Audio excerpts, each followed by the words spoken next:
Hi, my name is Asika. I'm currently a Lagos-based businessman across, I operate in several sectors, but I guess principally I'm probably known for the creative industries across music, television production, digital, and eventing and content. At this point in time, my focus is across technology, the convergence between technology, content, and entertainment. And one of the principal ways I'm doing that is with Social Media Week Lagos, which is a conference that international franchise we brought into the country. That's who I am. That's what I'm doing. I've been fortunate in the sense that I've followed my passions. So, I've done a lot of football business. I've been a FIFA marketing partner, CAF marketing partner. I was co-event director for Nigeria 99 Under 20 World Cup. The 2000 Nations Cup in Nigeria, 2000 in Nigeria, Ghana. On television, I have a long, Big Brother Nigeria, The Apprentice Africa, Dragon's Den Nigeria, Doctor's Quarters. So done drama, reality, live production with Calabar Festival, Calabar Rocks, the Abuja Carnival. So it worked across public and private, drama and reality, also documentaries for the Centenary program for the Nigerian government.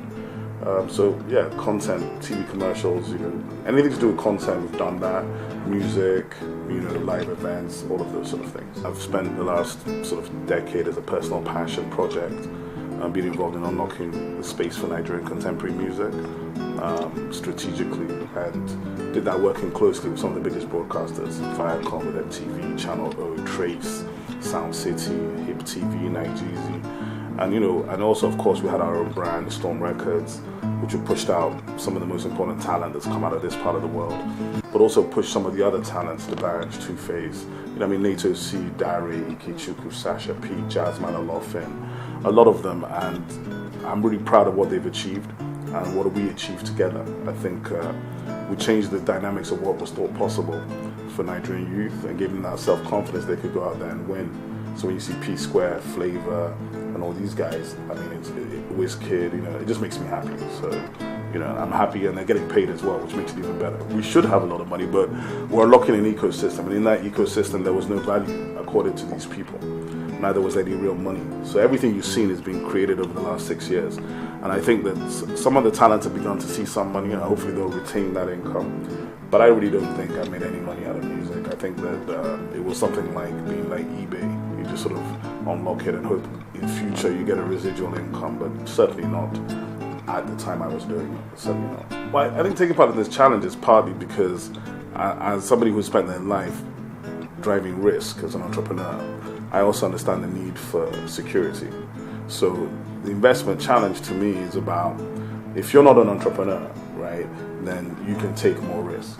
But if you're in a 9-to-5 job, then when you make an investment, it can perhaps be a little bit more risk-driven because you have a secure income.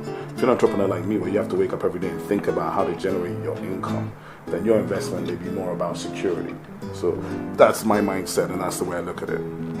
It's that my father was an investor from day one and a study of markets. He was an investor when he didn't have a dime to his name, and he was an investor even when he could acquire, when he could borrow money. And one of the things I learned from him was that it wasn't about how much money, it was about your consistency, in terms of investment. And those investments principally is what put me and my sisters through school, because my father was not really a businessman in the true sense of it. So he had to rely on his intelligence, his investments, and working those assets to maintain his family at a decent level, which is what he did.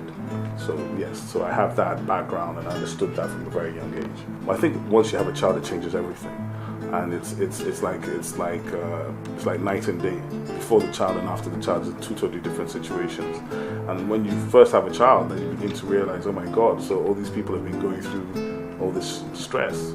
I didn't know, because school fees is a whole different situation. Of course, medical, insurance, all the issues that come with having a child, where when you're just an individual by yourself, you can be much more reckless and really you're not that worried about those things. So now I think every parent wakes up first of all thinking about their child, and in order to think about your child and secure your child, a lot of it is to do with funds. So investment is critical to secure the long-term future of my daughter. If you have the discipline to do it from the first time you start working, do it. Because if you started working at 21 and you get to 40 and you've been saving for 20 years, you'll be amazed what you've managed to save. If you've already saved 10% of your income, it actually turns out to become a lot of money. I mean, I say it, I haven't been very good at doing it myself, but I know I have friends who've done that, and that is what has sustained them. And that's what leads to early retirement and things of this nature, because of having a strong saving culture. So I recommend to anybody, whether you're employed or unemployed, saving is critical. Well, I think, like I said before, I'm an entrepreneur, so I tend to focus on projects that other people would think are crazy or have high risk, and therefore have a limited opportunity in the sense that how many people are really going to go after them. So for me, in terms of my personal investment, because of the nature of what I do, I'm looking for very secure investments that carry low risk and therefore can give me a very sure return, which I can then plan on. And in that regard, I'm looking at fixed deposits in this particular time. Well, there's an educational charity called Roots and Wings Educational Foundation, which is a great little charity based here in Lagos, and I love what they do. You know, they go into underprivileged schools and underprivileged areas, and they take them over. They help them to upgrade their facilities and adopt these schools. And I think that's really important, because when you're a kid, the number one thing you need apart from education is hope. You need to know that you have an opportunity. And I think anybody who's investing in education, and anybody investing in young Nigerians, I think we have 50 million Nigerians under 5. I mean, the numbers are incredible. And we know that unemployment is a major issue in this country. So we need to invest in education and possibly change the type of education we're also investing in. More into vocational education and actual skills that will enable these younger people to work functionally, not just hold some degree certificate that they stick on a wall that might not actually deliver them any value. So to me, I'm really focused on that, and I'd love to ask anybody who's watching this to support either them or any other type of initiative that supports education and that can enable opportunities for young Nigerians. No, I mean, seriously, I think on a serious level that it's great to be able to do this, and I hope that it encourages, even if it encourages one person, to make that step towards having an opportunity to do something that will be sustainable for themselves and for their family, then it was worthwhile. So to me, that's what's important.